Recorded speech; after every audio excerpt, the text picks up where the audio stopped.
নমস্কাৰ বন্ধু বান্ধৱীসকল আজি মই আপোনালোকলৈ আগবঢ়াবলৈ লৈছো চিকেন পোলাওৰ এটা ৰেচিপি আৰু তাৰ বাবে মই প্ৰথমে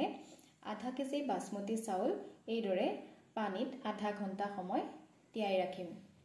চাউলখিনি আধা ঘণ্টা তিয়াই ৰখাৰ পাছত মই ইয়াৰ পানীখিনি ড্ৰেইন কৰি ললো এতিয়া মই পোলাও বনাবৰ বাবে সাজু হৈছো আৰু বাকি সামগ্ৰীসমূহ হৈছে এয়া আধা কেজি চিকেন এয়া পিয়াজ কুটা নহৰু আদা কুটা কেইটামান কিসমিস কাজু আৰু এখিনি গৰম মছলা আৰু এখিনি হৈছে জিৰা পাউডাৰ এখিনি নিমখ আৰু লাগিব আমাক ঘি এতিয়া এটা কুকাৰ মই এনেকে গৰম হ'বলৈ দিছো কুকাৰটো গৰম হোৱাৰ পাছত এতিয়া আমি কেই চামুচমান ঘি দিম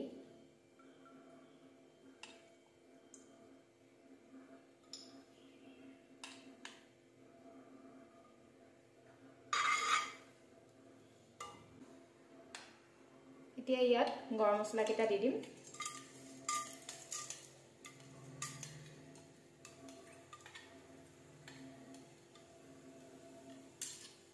গৰম মছলা কেটা এনেদৰে অকমান ফুটি লোৱাৰ পাছত এতিয়া ইয়াত দিম কাজু আৰু কিসমিসখিনি ফ্লেমটো একেবাৰে কমাই দিম নহলে খিনি জ্বলি যাব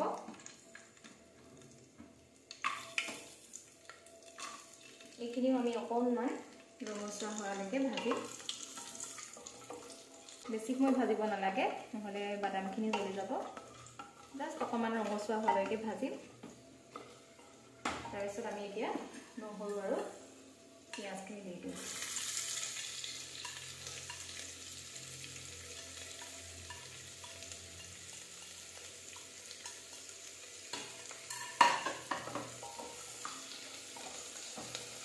ফ্লেমটো একেবাৰে কমাই ৰাখিছো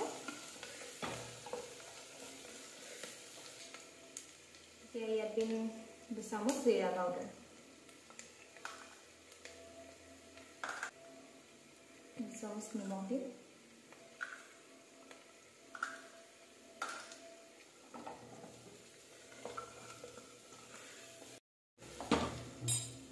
গোটেইখিনি মছলা একেলগে অকণমান ভাজি লোৱাৰ পাছত এতিয়া আমি মাংসখিনি দিব পাৰিম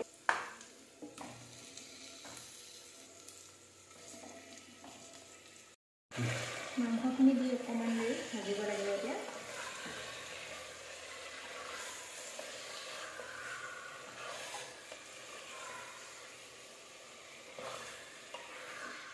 ইয়াত মই হালধি দিয়া নাই যদি আপোনালোকে ইচ্ছা কৰে অকণমান কালাৰৰ কাৰণে হালধি দিব পাৰে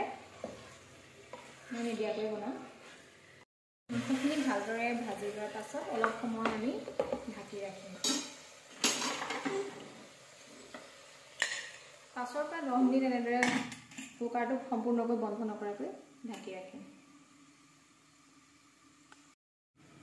মাংসখিনি অকণমান সময় এনেদৰে সিজিবলৈ দিয়াৰ পাছত এতিয়া আমি তাত চাউলখিনি দিব পাৰিম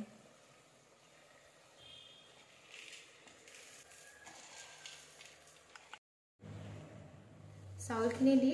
অকণমান আলু খোৱাকৈ এনেকৈ অলপ লৰাই দিব লাগিব বেছি জোৰকে লৰালে চাউলখিনি ভাগি থাকিব তেতিয়া পোলাওটো বেয়া হ'ব একেবাৰে ধ্যান দিব লাগিব যাতে আলু খোৱাকৈ এতিয়া এইখিনি অকণমান লৰাই ইয়াত পানী দিব লাগিব বেছিকৈ হেতাৰে লৰাই থাকিলে ভাগিব এতিয়া পানী দি দিম 2 কাপ আৰু আধা কাপ পানীহে দিম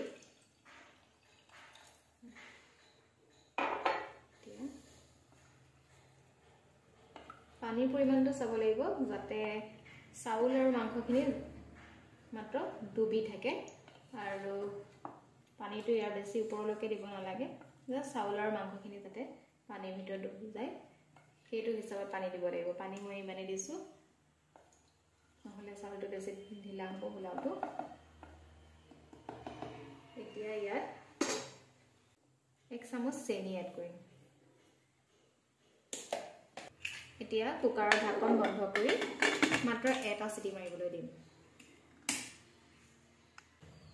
কুকাৰটো ঠাণ্ডা হ'বলৈ দিয়াৰ পাছত এতিয়া খুলি চাইছো এয়া আমাৰ পোলাও ৰেডি হৈ গ'ল এয়া আমাৰ চিকেন পোলাও ৰেডি হৈ গ'ল আৰু এতিয়া গৰমে গৰমে খাব লাগে আপোনালোকেও এনেদৰে ট্ৰাই কৰি চাব আৰু মোৰ ভিডিঅ'টো যদি ভাল লাগে লাইক এটা কৰিব ধন্যবাদ